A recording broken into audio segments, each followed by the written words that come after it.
Isang aso sa Hong Kong ang idineklarang bayani matapos nitong iligtas ang buhay ng kanyang amo na ginising nito habang nasusunog ang kanilang bahay noong isang araw.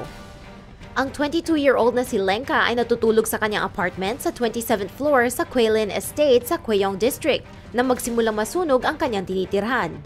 Buti na lang at andoon ang kanyang aso na si Amei na nagtatahol hanggat magising si Lenka.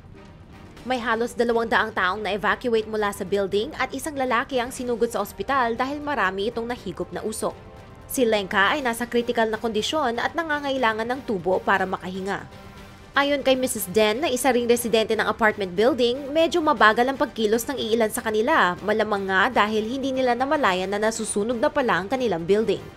Ayon sa pinakaunang investigasyon, maaari raw na nakagat ng aso ang isang electrical cord na naging kaso ng sunog. Ayon sa ama ni Lenka, imposible daw itong mangyari dahil ang mga cord sa bahay nila ay nakatago sa likod ng mga pader. Ayon sa mga bumbero, ang sunog ay gawa ng electrical cord na konektado sa TV at refrigerator na nagkaroon ng short circuit.